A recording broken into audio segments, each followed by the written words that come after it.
Hey there, I'm Matt Tommy, and over the last 10 years, I've helped thousands of Christian artists all over the world start thriving spiritually, artistically, and in the marketplace, while at the same time building my own super successful art business. If you're ready to bust through the roadblocks that have held you back for years, create the work you love, and really live the life you know God created you to live in His kingdom, then you're in the right place, my friend. Now with over 500,000 downloads, you're listening to the Thriving Christian Artist Podcast. Well, hey, my friend, it's Matt. I'm so glad that you're with me on the podcast today. You are in for a treat because, I'm always looking on Facebook. I'm looking at the emails I get. I'm looking on YouTube. I'm always like, Lord, who are the people that you want on this podcast? Who are the stories? Who has the stories that you want to highlight? And today's interview guest is a friend of mine, Antonia Ruppert she's an artist in Chicago. And wow, what a story. Because, this year, we all know this, right? It's 2020. It's been a crazy year. And God has used so many artists this year to position them and bring them into places of influence like never before, almost out of the blue. But you're going to hear that these stories that are, even today with Antonia's story, this story that just kind of seems boom, influence, boom, upgrade, boom, in a place of notoriety. You're going to see that doesn't just happen overnight, but it's the fruit of being faithful in the thing that God has called you to do day by day, moment by moment, year after year. And wow, from social justice initiatives to helping with mental health to doing a residency in Chicago and affecting the neighborhoods that she's a part of, Antonia has got a big, big story to share today, and I know it's going to be a big encouragement to you as well. Of course, you can find out everything about her at her website, and all those links for social media and her website are right here in the show notes, so you can grab those anytime that you're ready. All right. Now, of course, before we get started, I love to give a little shout out to my podcast listeners, and today's is from over on Apple Podcasts from Mommy Yang 123. And this is what they say: encouragement and healing found here. This podcast delivers so much encouragement, and even healing is found in these episodes. The many deeply valuable truths, testimonies, and tips from Matt and his guests has been true gifts of inspiration. Matt Tommy is like a big brother nudging me forward in the journey as a growing and changing, thriving Christian artist. Thank you so much. Well, Mommy Yang 123, thank you so much for listening, for taking the time to review the podcast. And I always appreciate hearing from my listeners all over the world. Looks like you're from Canada. So again, thanks for listening up there in the northern hinterlands. And listen, wherever you are in the world, if you've not taken a chance to review the podcast, please do that after this episode. Just find it, especially on Apple, if you're on Apple Podcast, or if you're on Stitcher or wherever you might be listening, scroll to the place where you can leave a review, leave a 5-star review, and just leave a little note for me. And who knows, maybe your review will be one that I'll read here on the air at another episode. All right. Also, if you've got a question for me, never ever forget, you can go to matttommymentoring.com/podcast. Right below the podcast player is a little orange button that says, record a message here. You can literally leave me a voicemail message and ask me a question. And when you ask me those questions, our team gets those. We go through them every week. And that's how we record our 5-minute mentoring episodes on Fridays. They're just answering questions from listeners just like you. So if you got one of those, please take a moment and send me a question. And I'd love to answer that for you. All right. Well, my friend, I'm going to get out of the way. You're going to love today's episode with my friend, Antonia Ruppert. And again, don't forget to go to the show notes at the end and click over to her website and see the incredible work that she's doing there in Chicago. Well, hey there, my friend. I'm so glad that you're with me on the podcast today. I'm so excited to bring you this interview with my friend, Antonia Ruppert from Chicago. Antonia, I'm so glad that you're here with me today. Thank you so much. Matt, it is a delight. Thank you so much for having me. Absolutely. We were just talking before we started the interview here that, at the right time, the Lord just highlights the right people. And I'm loving right now telling these incredible stories of what's going on in people's lives during COVID and during all this craziness in the world of artists just like you who are really thriving in everything that God's called them to. And so I can't wait to Can't wait to jump into that. But for those who don't know you, maybe just a little background, who you are, where you're from, what you do creatively and all that. Sure, absolutely. So I am from the Windy City, Chi-Town. I am a fine artist, a figurative artist, which just means I love to tell the human story. I started seriously drawing over 25 years ago, and I got the inspiration from my dad. I saw my dad come home from work at Rock's Candy, and my dad would draw, and he just inspired me, his focus, Wow. And I said, one day, I like to do that. So I have been creating original art, murals, and other what I call community art for a number of years. So I'm just excited.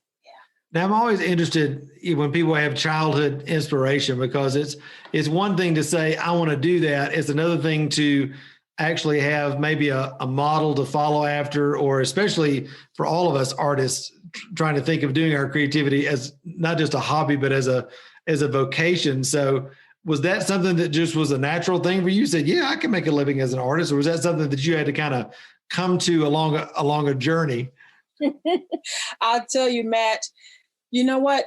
I came to Lane Tech High School. Okay. It was a technical high school, but they had an art program. I showed up day one with a black and a red oil tube on notebook paper. Ready to go. I was like, oh yeah. Where do I go? That's right. I'm ready. And my parents supported me because they knew this was a love of mine. But I didn't know how to do anything with it. And in fact, my journey led me to work for a number of years in administration because I just couldn't figure out what to do. And I started making these small note cards and passing them out to my coworkers. Anytime they had a birthday or any kind of retirement or anything. I remember one of my bosses, I made a special thing for him and created that for him. And so I would just give my art away those first couple of years because I just didn't know what to do. Sure. And it wasn't until I started creating and I got unabashedly like saying, you know what, this is what I meant to do. Let's just do it. I remember meeting a friend of mine at a coffee shop. And she says, University of Chicago hospitals, they're looking for artists. I was like, what? And so she encouraged me. And that's why I believe in the power of support, Wow. She encouraged me. And that was one of my first clients. They took one of my pieces. They loved it. And I said, I'd like to try and see how this can work, Yeah. It's so interesting. I think people have these grandiose ideas that, when we feel this calling to be an artist and we feel God's confirmed that in our life, then all of a sudden one day the doors are going to swing open. It's going to be like, ta-da, here you're walking into your perfect life. And I don't know anybody that's ever happened to, but it's these little steps, these little micro decisions of saying yes, even when we're scared, that over time build momentum and build this incredible bridge that as we look back, we're like, wow, I can't believe this. How long did that take from giving away your art? Because you were in banking, is that right? I mean, Yes, I was in banking for a number of years. And I'll never forget, I when our project was over and my boss at the time asked me, Antonia, what would you like to do next? We have a wonderful analyst position created just for you. And I was like, Lord have mercy. I said, wait a minute. It took me about 3 years after that of just consistently doing work and consistently learning. Yeah. And a lot of prayer about 3 years after that. So, yeah. Did you, as a young artist, even as a hobbyist, did you sense that God connection in your work, or was that something that kind of began to unfold later on for you as a creator? You know what, Matt? It became something later for me because at the beginning, I was so involved in pouring out on canvas, pouring out on paper. And it wasn't until later that when I look back at some of the work that I have done, I said, wow, God he was working through all of that. He was speaking through all of that. You know what I'm saying? Yeah. I mean, I remember a series of pieces, and this is why it's important to just stop, look back, listen. Yeah. A series of pieces. We had just moved into a new neighborhood. I didn't know anybody there. And I wanted to make connection. I wanted to do work. I was started to explore, my new neighborhood. And it came to me after a couple of months of just being in this area, not really meeting anybody, that use your art to connect. Use your art to connect. And I never forget, I started asking some of the moms who were at my daughter's school if they would, if we can get together for coffee. I would draw them or paint them. And God opened the door for that series. We painted 23 pictures. It became my series, Faces of Strength. Wow. And I'll never forget. It was like a change for me, because it's like I started to hear God. I started to actually hear God say, "This is the way. Walk in it." You know what I'm saying? Yeah, yeah. And I think I'm just hearing that principle just so loud and clear. Whatever you sow, that's what you're going to reap. And as you sowed into faces, and as you sowed into people and into relationship, not only did God birth that in you, but he also began to bless your business and bless you as an artist in such an incredible way. And I just love how that happens. I mean, that's how the kingdom works, right? We do what God's called us to do, and the juice is on it. So absolutely. I know you've said quite a bit, when you're faithful with a little bit. Yeah. When you're faithful with just a little bit, it could be a red tube of paint, black tube of paint. Come on. You be faithful with that little bit, and then God will start to bless. Yeah.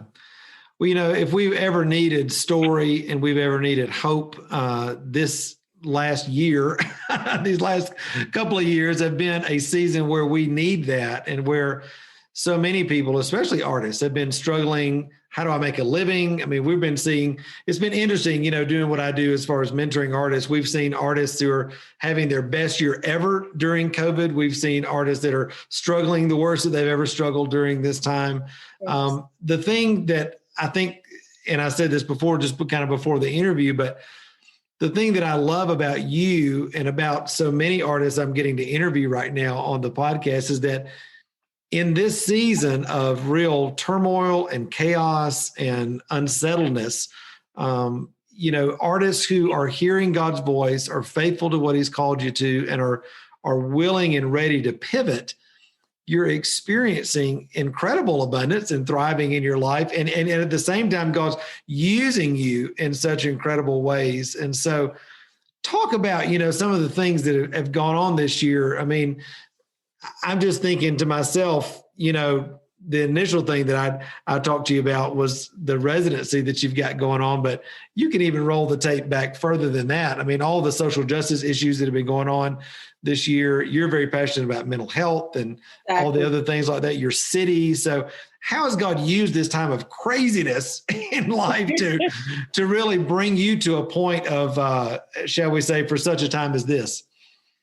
You know what, Matt, I'll tell you, at the beginning of the pandemic, we lost one of my dearest cousins at the very beginning. Not only were my shows and exhibits being canceled, I lost a cousin. And immediately, it's like something inside of me broke in terms of creativity. And when we lost Arnell, I said, the last thing Arnell told me, because he's from the South, he said, "You better do something with that girl." I love it. I love it. And so it's almost like we started, I started writing music. I mean, I had been writing music before, but it's almost like it became something that was in me that was unleashed. And I remember when my sister and I started our project, Mental Health Hope with Sisters, the number one thing we thought was that there are a lot of people right now who are hurting, not just us. It's not just us losing loved ones. It's not just us quarantined. It's a lot of people hurting. And so my sister and I, we both wanted to just bust through stigma when it comes to mental health. We wanted to put a visual face to it and allow people to say, you know what? Hey, there's hope here. There's help here. And so we got together with some friends of ours and people, once we told people what we wanted to do, we wanted to create this a video series about topics that people normally don't talk about. You know what I'm saying? And we wanted to do that. And we started, and people were supporting us. I mean, people started funding us. And I'm sitting here like, wait a minute, is this 2020? You know? But I really thank God for that opportunity to work with my sister this summer on that project. My sister, she had the idea of let's bring people together. Let's talk about it and let's find hope together. You know what I'm saying? Yeah, absolutely. Yeah. And I love it. You know, it reminds me of that verse, I think it's in Exodus 35, where Bezalel is building the tabernacle with the artists. And there's a place there that says basically that the people were bringing too much money and too much provision. And that Bezalel went to Moses and said, listen, you got to tell these people, quit bringing all this money. I mean, can you imagine, like, Mr. Bezalel, sir, this is the bank of Israel. You're going to have to start another bank account because you got too much provision. And I'm just thinking of you, it's like when God's on something and when you are ready and willing to pivot like that, provision's never the issue. It's just, am I willing to walk into this? And I just love that with that story. It's like all of a sudden people are there to fund, people are there to support, and it just comes together. It's almost too easy, isn't it? It's almost too easy. And you know what? I have found this year that when I got out of my way and said, you know what, Lord, some things are closing, but you're not saying to me to stop creating. You're saying, hey, let's move it even at a higher notch, you know? Right. This year we had the opportunity to work with a number of social justice projects, including 2 murals in Berwyn. We worked with a number of young people to create, even in a pandemic, we were using Zoom to come up with ideas, you know what I'm saying? Wow. And socially distanced, we finished 2 murals with them. I worked with 2 other artists, just a powerful year collaboration to create a mural for a domestic violence agency. And that was just amazing. I was one of 17 artists to do a mural for Black Lives Matter. And it read in Berwyn, Black Lives Matter. Now, the key thing about this, Matt, is that, you know, I'll just say it, that our town was not known for social justice and reconciliation. Yeah. And but seeing this mural come together and seeing people's response to it has been such a catalyst for a lot of different conversations in real heart to heart, if you understand what I'm saying. Yeah. And so I'm seeing this happen.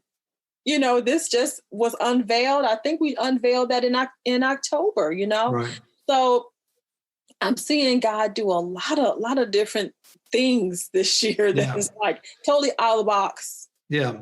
You know, as we're talking, I really feel the presence of the Lord so strong, because what you are doing and other artists like you who are willing to step beyond the political superfluousness, just the conversations where everybody's trying to push each other to extremes. What you're doing is coming in just like Jesus did and say, you know what? This is about story. This is about people's lives. This is about connection.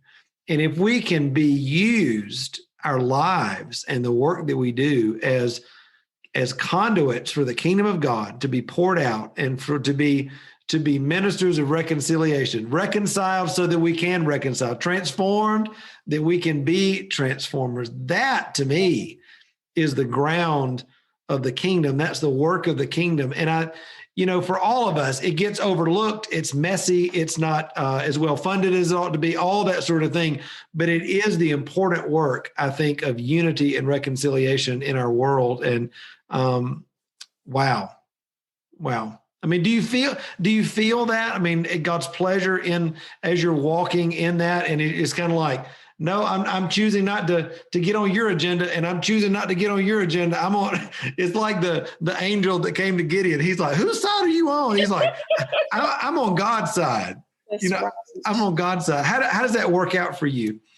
You know how it works? It works for me. A lot of saying no. I'm not going to go there.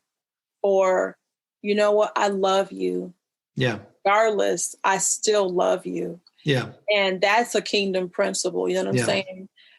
It works for me in terms of being able to see both sides and then say, no, where's God in all of this? Where is he leading us in all of this? I have very close friends on all across the borders, right? And it's my job as an artist to just keep creating and keep including people in that arena. Yeah. I'm not shutting anybody out, and I'm not even in the fact of our residency that we're God has just opened a door here, And for me, it's we're not putting up work just to be putting up work. We're bringing people's voices. We want everyone's voices to be heard. We want to not put up work just without their input, if you know what I'm saying. Yeah, sure. Yeah. I'm just so reminded as I think about your story. You think about that verse of Proverbs: "A man's gift makes way for him." And when we operate in the gift that God's given us, it in itself is a door opener. And because I have people ask me all the time, Matt, how do you get residencies? How do you get people to pay for your art? How do you get these shows and all that sort of thing? And, there's all kind of tips and strategies and all that kind of stuff that people want to know. But when I think about you, and I want you to talk about this residency, this opportunity that with the mayor and all of that, it's like God has put you now into a position of opportunity for you to bring influence and bring your worldview and release the kingdom of God and be a bridge builder and all that sort of thing. And yet it would be a mistake for people just to see, oh yeah, well, she's just so lucky. No, she's been sowing in this field. You've been sowing in this relationships and in this city for years and years and years. And now God's bringing you into more of a place of prominence. And I just want to celebrate that with you, because that's how the kingdom works. Right. It's that little by little. And so talk about that opportunity, because I'm so excited for you about that. I am so delighted, because I'll tell you the backstory. You want to hear the backstory? I got a backstory. Absolutely. It was early this summer, and we were on our way to on a vacation. And just when kind of uplifted. And so my husband told me, he says, there's this opportunity. And I looked and I said, oh, Lord, that's too big for me. No. Wow. And shortly after that, my husband, again, he encouraged me. He said, no, you can do this. And so I said, that's the backstory, okay? Because I didn't think, right, in my own understanding. But the Lord was guiding the whole time. building a team, coming alongside a team of people to be able to do this together. All the things I was doing in the past, collaborating with people. I was shortlisted to give a presentation to community stakeholders. And it was just a powerful time. It was step by step by step. And every time I said yes, and just like you, sometimes I know you say, he wants your yes. That's right. And I would say, yes, I'm going to do the presentation. Okay, what else? Yeah. Yes, I'm going to ask so-and-so if she be my project manager. Okay. Yes, I'm going to, put my portfolio in there, And so when I got the call, Matt, I'm telling you, I got a call and she said, I just want you to know that, you were chosen to serve Austin community where I grew up as a little girl. Wow. On the west side of Chicago. And the mayor's office is the Department of Cultural Affairs and Special Events. It's called the Invest Southwest. And what they're doing is they're investing in several communities, Austin being one of them.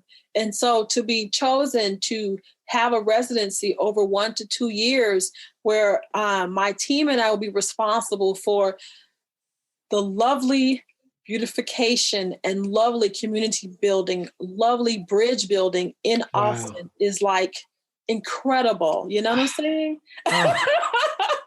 So awesome. It's so awesome. I love it. Well, and we all need those people who will come and lovingly kick our butt into the things that God has for us. Your husband does that for you. My wife does that for me. We all have those people in our life. And the sooner that we can learn to receive them as gifts in our life and not, not the burr in the saddle, if you will, but it's, isn't that good? I mean, that God puts those people in our life like that because otherwise we just get comfortable and we just kind of think, yeah, that's too big for me. I don't know how I could ever do that. And right. I just love it. So, wow. I mean, that's just an incredible couple of years that you have for yourself. I mean, you would have, I'm just thinking this year, you think back in January, February, even this time last year, how much of this was even on your radar? Oh my gosh. I'm going to tell you, none of it was on my radar because I put on my computer, on my laptop, I have my goals, right? I have my little goals. I have them right here. Yeah. At the beginning of the year, one of the exhibitions was to showcase 16 pieces of art and 10 songs. Wow. That exhibition was dropped. And I said, Lord, well, what am I going to do? Yeah. And once I quieted down, it's almost like the Lord was like, this is what you're going to do. Just continue to do what you've been doing. And this is what's going to happen. And so it wasn't easy all the time, but it was, as I look back at this last year, I'm like, is this really happening? Is this my birthday and Christmas? In the kingdom, every day gets to be your birthday. That's a good thing. It's like the favor of God. Open it up. I love it. Yeah. I just love it. I love it. Well, listen, I know you are such an inspiration and God's putting you in a place of influence. He's bringing you before kings and princes and leaders and all of that. I mean, it's just a wonderful thing to watch. I know folks are going to want to connect with you more on social media and see your work and all that. So if somebody's listening to the podcast today, where would they go to be able to connect with you further and just follow your journey? Oh, absolutely. I would say the best place is my website. That's easy, ToniRuppert.com. My name, ToniRuppert.com, 2 P's. And then on Facebook, I'm at Antonia Ruppert Art. And on Instagram, I'm at Antonia Ruppert Art as well. They can follow Mental Health Hope with Sisters on the website. It's all there. I would love to connect with people. That's great. And of course, guys, you can just go to the show notes right here in the podcast. You can get all those links right there and click right on over there. But wow, Antonia, thank you so much for your story and just for breakthrough in your life. Thanks for being a bridge builder. Thanks for being that icebreaker that's going into places and doing things and showing people the way. It's a real inspiration. I'm so happy that you're getting to live this incredible experience with the Lord. So thanks for being on the podcast today. Thank you for having me. I appreciate it. Hey, thanks so much for spending a few minutes with me today on the podcast. Listen, I hope it's been a huge encouragement to you on your journey as an artist. Hey, also, before you leave, make sure to hit the subscribe button so you don't miss any of the other episodes of the Thriving Christian Artist podcast. And also, be sure to connect with me on Facebook, Instagram, or at my website, which is matttommymentoring.com. Until next time, remember, you were created to thrive. Bye-bye.